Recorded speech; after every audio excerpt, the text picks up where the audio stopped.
The beautiful koala, one of our Aussie icons. People from all over the world come to see them. It seems we just can't get enough of them. Or can we?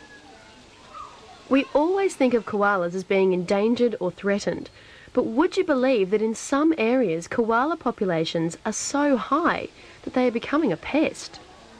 When the food is on tap and their bellies are full, they breed extremely well. But this is causing all sorts of problems.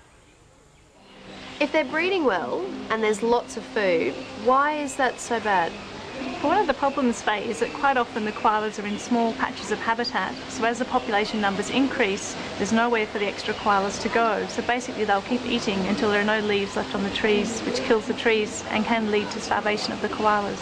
Okay, and would they get to like an amount of koalas that's just too much, if there's too many of them in that small area? Yep, so you just get way too many koalas in a small area, no leaves left on the trees eventually die, and so you can get death of the koalas through starvation, and also you get effects on the other animals within the environment.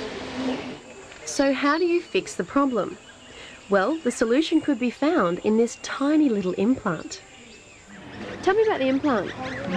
The PepTech implant contains a contraceptive. Once we put it under the koala's skin, it slowly releases the contraceptive and stops the female mating and becoming pregnant, and this usually lasts for at least 18 months. It's a very quick and painless procedure to do to the koalas, and it's a very small implant. Kathy and her team have been monitoring the progress of this group of koalas for quite some time now. And of course, when you carry out a study like this, there is always other things that need to be considered. What other things are you looking at with the koalas?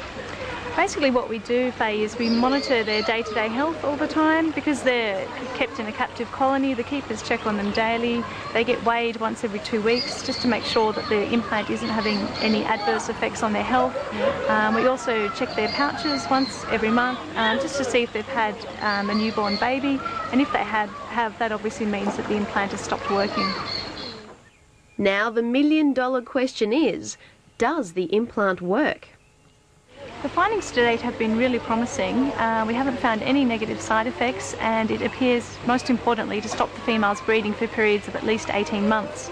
I think the next step now will be to move to the field, to do a field trial, and hopefully improve the welfare of our famous Aussie icon in the wild.